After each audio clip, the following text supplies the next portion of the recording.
Le gabarit. Alors, un gabarit, c'est un modèle de dessin qui va te servir plus d'une fois. Pour tous les nouveaux projets, vous allez utiliser un gabarit. D'ailleurs, vous vous en êtes pas rendu compte, mais à chaque fois que vous avez fait un dessin à venir jusqu'à maintenant, il y avait toujours un gabarit de fond, mais c'était le gabarit fait par Autodesk. Or, vous allez créer votre propre gabarit. À titre d'analogie, je pense à quand vous faites un rapport de laboratoire. Bon, vous êtes assez fin pour ne pas refaire le rapport de laboratoire, le canevas du rapport de laboratoire à chaque fois. Vous prenez un vieux rapport ou un ancien rapport, vous faites les corrections, j'imagine, que vous avez à faire, et après, ben, vous réutilisez celui-là pour le nouveau rapport. Bon, ben, c'est un peu pareil. Il y a plein de choses qui sont déjà créées, qu'on doit créer à chaque fois qu'on fait un dessin. Donc, plutôt que de les recréer à chaque fois, ben, on se crée un gabarit, puis on part de là, de ce dessin de base-là, si vous voulez, du modèle. Alors, il y a toutes sortes de choses qu'on va inclure dans notre gabarit. On va y aller tout au long de la session, on va rajouter des choses dedans. Mais je vous montre le mien pour commencer. Alors, c'est un espace vide comme vous êtes habitué, sauf que vous avez dû remarquer ici, moi, j'ai des onglets qui sont différents. C'est-à-dire que j'ai des onglets qui représentent des feuilles de papier, de l'espace papier de toutes différentes grandeurs, hein. Vous le voyez, d'ailleurs, je les ai intitulés en conséquence. Format lettres, mais format 11-17, 17-22, 22-34, etc. Euh, voilà. Celle qu'on va utiliser dans notre cours, c'est le 11-17 et les formats lettres. D'ailleurs, on voit qu'ils sont terminés, ceux-là, puis qu'ils sont plus beaux. Les autres, je les utilise pas pour tout dire, mais vous allez peut-être devoir les créer dans d'autres cours du programme, exemple je crois, en génie municipal. Alors, voilà, le gabarit. On peut aussi, vous allez voir, on va créer ce qu'on appelle toutes sortes de choses, dont on va mettre des calques à l'intérieur. Là, moi, j'en ai plus que le client demande. Vous n'allez pas en mettre tant que ça, là, mais moi, j'ai toutes sortes de calques. Vous ne savez pas encore c'est quoi, mais je vais vous l'expliquer plus tard. Là, je commence à introduire des termes que vous ne connaissez pas tout à fait, mais ça va venir. Vous allez avoir des styles de cotation, donc la façon dont on cote sur les dessins, ben, c'est toujours le même style qu'on utilise, donc on va se le créer. Vous allez avoir aussi des styles de texte, différents styles de texte. Vous voyez que j'ai toutes sortes de textes. Quand on va écrire du texte, ben, est-ce qu'on veut de quelle grosseur? 3 mm, 2,5, 5 mm. Après ça, il y a des blocs. Vous voyez, moi, à droite, j'ai toutes sortes de blocs qui sont, ben, ceux-ci, c'est propre à quand je fais des plans de signalisation, mais bref, il y a toutes sortes de blocs qu'on peut intégrer. Moi, j'ai en plus intégré dans une palette d'outils, mais ces blocs-là sont dans mon gabarit.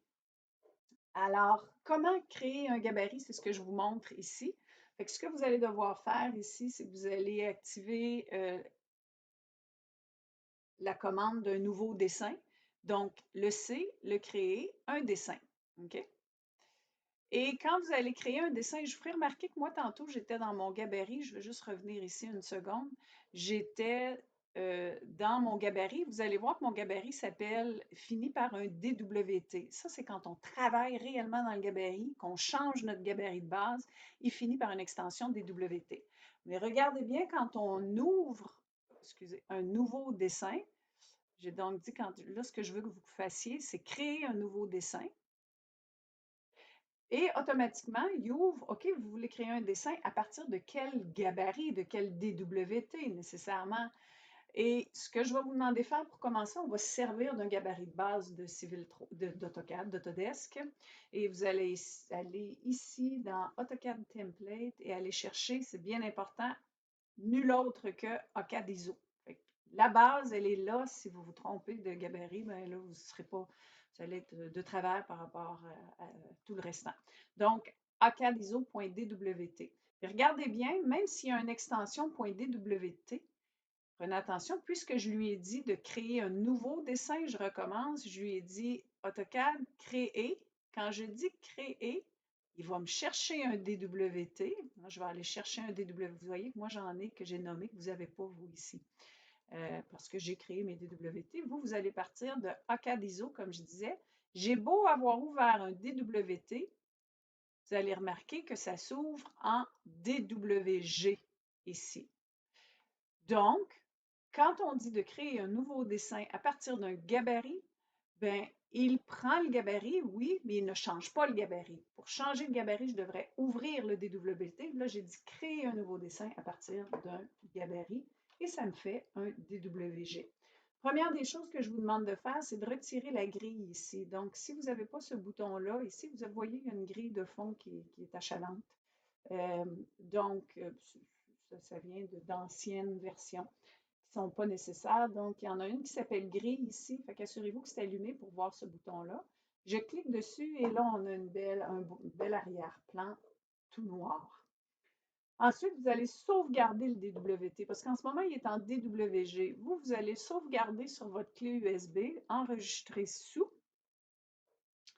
Vous allez faire dessin, mais vous allez changer l'extension pour un DWT, gabarit de dessin AutoCAD.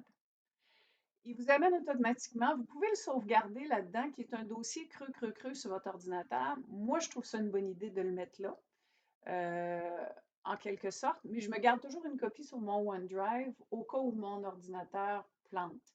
Mais ça vient pratique de l'avoir là parce que automatiquement, quand on crée un nouveau dessin, il nous amène dans ce répertoire-là. Donc, là, je vous dirais, si vous allez travailler sur différents ordis, allez le sauvegarder sur, mais faites attention de toujours prendre la bonne version, là. C'est que si vous la changez à une place, assurez-vous de la changer à l'autre place, là. Mais bref. Euh, donc, assurez-vous de sauvegarder sur, à tout le moins pour le moment, sur OneDrive. Et donnez-lui un nom, gabarit, je vous donnerai un nom, oh oui, gabarit